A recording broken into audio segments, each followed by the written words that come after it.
parce que toute souffrance à venir peut et doit être évitée,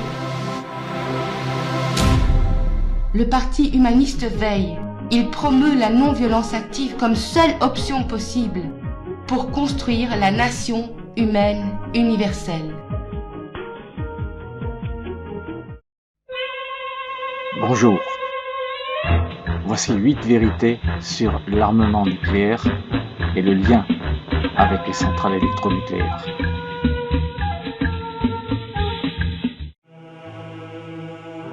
Le 6 août 1945, à 8h15 du matin, la première bombe atomique est larguée au-dessus de la ville japonaise d'Hiroshima.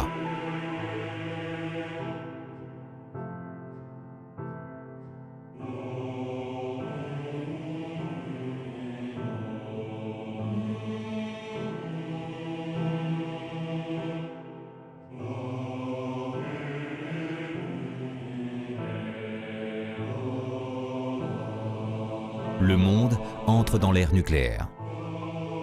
La ville est rasée, les morts sont innombrables, le Japon est en état de choc.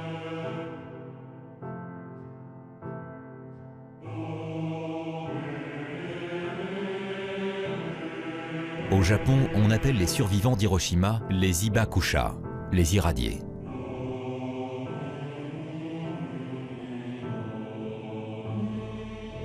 Les attaques nucléaires étaient-elles nécessaires? Ça, c'est un jugement moral. Disons que on ne refait pas l'histoire, c'est arrivé. Nécessaire à qui, à quoi, on pourrait disserter longtemps.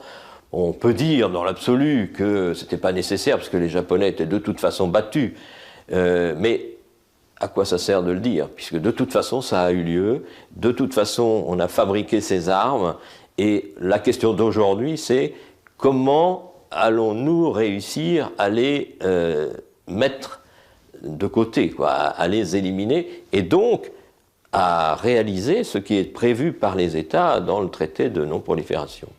Sans doute le pressentiment plus ou moins diffus d'une possible confrontation future avec l'URSS a-t-il pesé dans la décision d'utiliser l'arme nucléaire. De plus, il fallait tester les effets de la bombe au plutonium. Les militaires et les gouvernements s'approprient la bombe. L'horreur atomique devient une menace omniprésente dans toutes les négociations futures. Mais on voit bien qu'on est dans l'absurde quelque part. Et cet absurde-là pèse sur notre société d'aujourd'hui.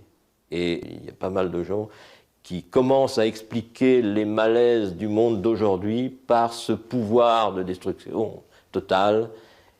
Et une société humaine qui n'a pour avenir, pour perspective ou pour horizon que la destruction totale, elle peut se laisser aller à un tas de dérives, à un tas de dérèglements, la drogue, le crime, etc.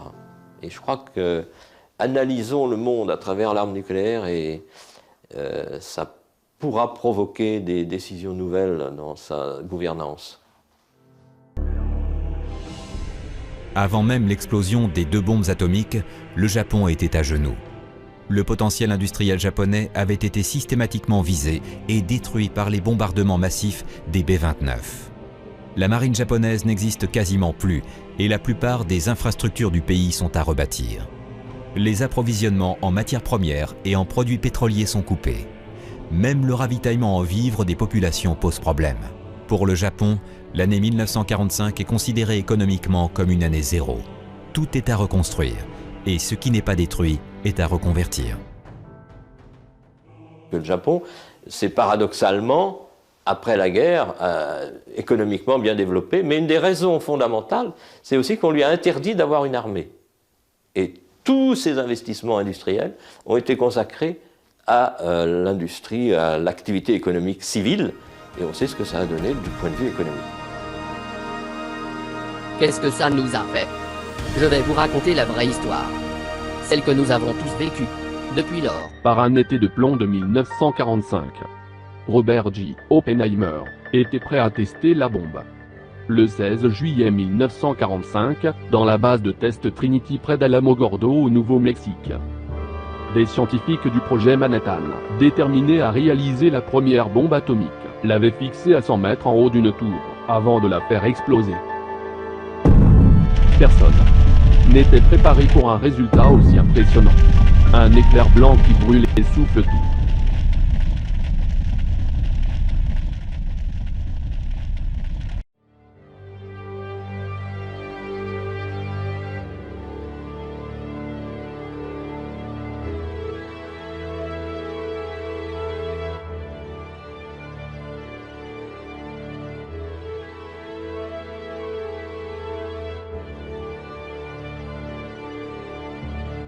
Pendant plus de 60 ans, on nous a lavé le cerveau, en nous rabâchant, à grand renfort de publicité, le bien fondé des bombes atomiques et de l'énergie nucléaire.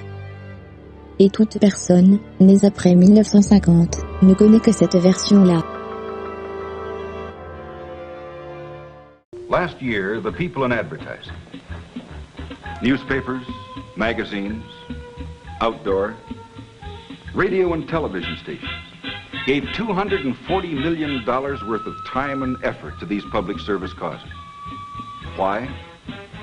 Because here, advertising must be your conscience. Like cake mixes and cookware, electricity and minced onions. These were things you had to be sold on. I was just trying to get into the mood. I guess we all remember these things. Above all else, the Gershwin years were years of change. Our nation was stirring with new ideas, new wants, new needs. We were building a better way of life, and we had a powerful force to help us, electricity. Companies like General Electric were finding ways to use electricity, to light our homes, do our work. One of the new things that came along was General Electric's famous monitor-top refrigerator, remember? The electric washing machine took the gloom out of wash day. We were a restless nation in those years, busy people on the go. We built taller buildings, thriving cities. Our nation grew and prospered. And electricity helped us in all these things. Electricity and the dedicated men and women in companies like General Electric. It's no wonder, then, that in the Gershwin years, these initials came to be known as the initials of a friend.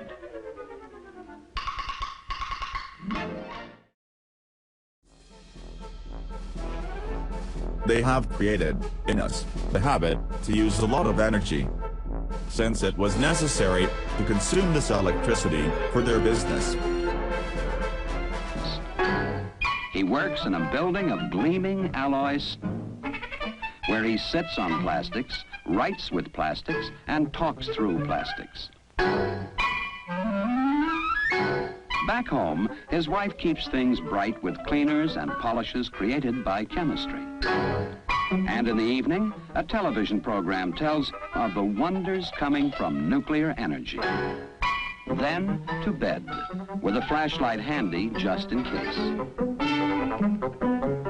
Now, he may not know it, but all these things, the gas in the light bulb, the plastics, the chemical fibers, the metal alloys, the antifreeze, chemicals in the cleaners and polishes, the flashlight and its batteries, yes, even the nuclear energy.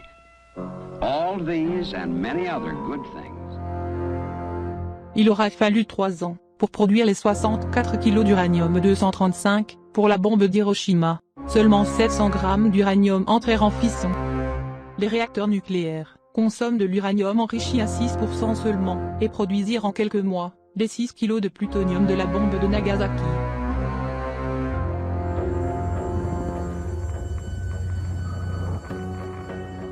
L'uranium est une matière première qui existe à l'état naturel.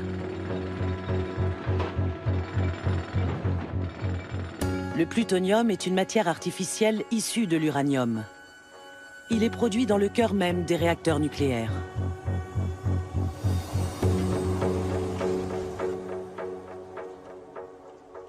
Le tout premier réacteur à entrer en fonction a été conçu aux États-Unis, dans le cadre du programme secret du projet Manhattan, pour fabriquer la bombe atomique. Dans ce projet, le réacteur était une installation qui a permis la fabrication de la matière plutonium pour la bombe. À l'origine, le réacteur nucléaire n'est pas fait pour produire de l'électricité, mais pour fabriquer du plutonium, composant de la bombe atomique.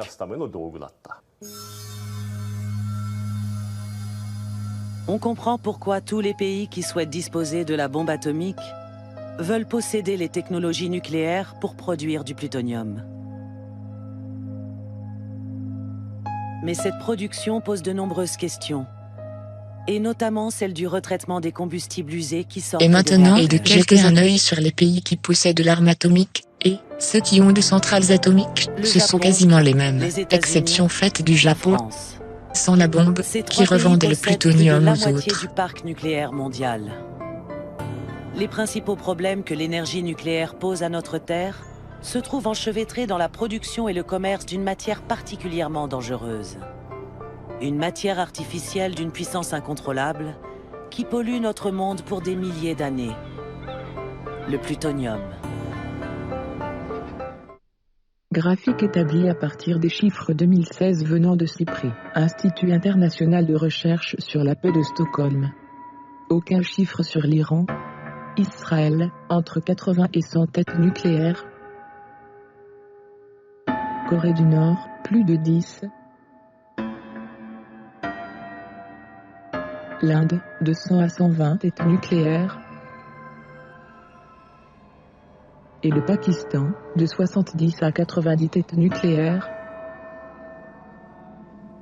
Le Royaume-Uni, plus de 215. La Chine dépasse les 260. La France, plus de 300 et ça augmente. Les USA, plus de 7000 têtes en service et réparties. La Russie, plus de 7290 têtes en service et réparties. Et maintenant, observez comment les pays qui ont des centrales atomiques possèdent aussi des armes atomiques, ou sont candidats pour en avoir, ou vendent leur plutonium aux autres. Et actuellement, ils sont tous en train de les renouveler.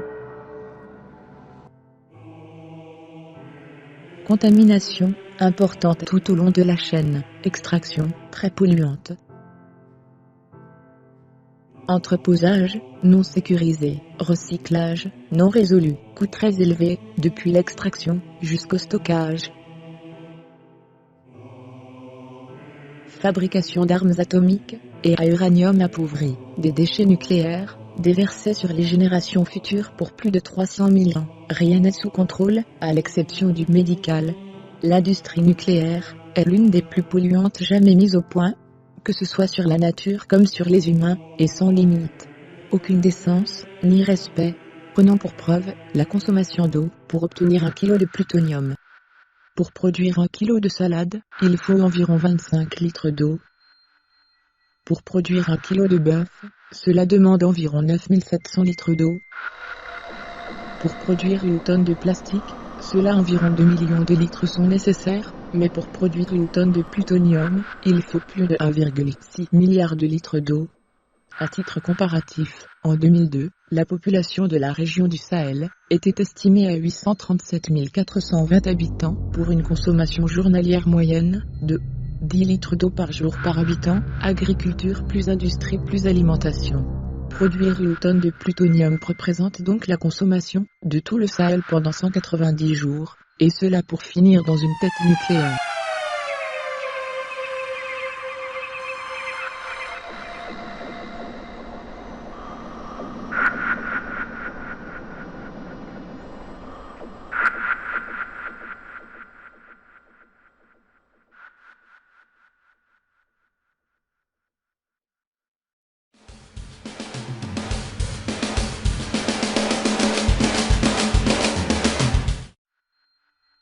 Un exemple actuel de l'absurde.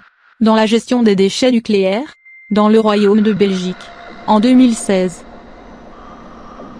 Début ce 2016, le gouvernement belge a voté la prolongation de la durée de fonctionnement des réacteurs fissurés jusqu'en 2025.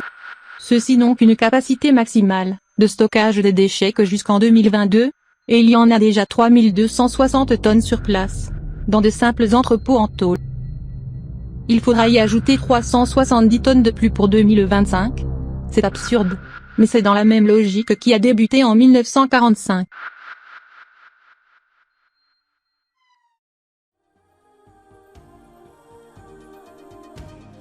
C'est un fait indéniable que nous faisons face à un énorme défi. Mais la bonne nouvelle, c'est que le futur n'est pas aussi sombre qu'il n'y paraît, et que l'esprit humain cherche sans arrêt à faire beaucoup mieux que ce que beaucoup parmi vous pensent.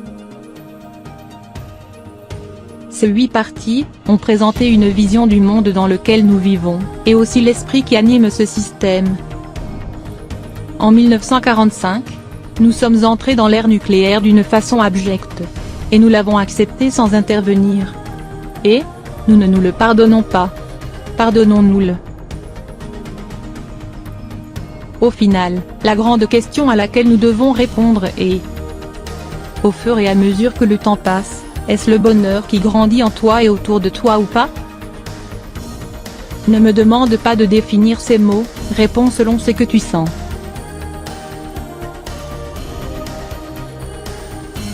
Nous pouvons encore nous réveiller, réaliser que nous n'évoluons pas dans le bon sens. Nous avons juste des écrans devant nos yeux, et donc nous ne savons pas où nous allons. Le moment présent est ce vers quoi chaque pas, chaque respiration et chaque mort nous ont menés. Nous sommes les visages de tous ceux qui ont vécu avant nous. Et maintenant, c'est notre tour. Vous pouvez choisir de tailler votre propre chemin, ou suivre la route que d'innombrables autres ont déjà prise. La vie n'est pas un film. Le scénario n'est pas déjà écrit. Nous en sommes les auteurs. C'est votre histoire, leur histoire, notre histoire.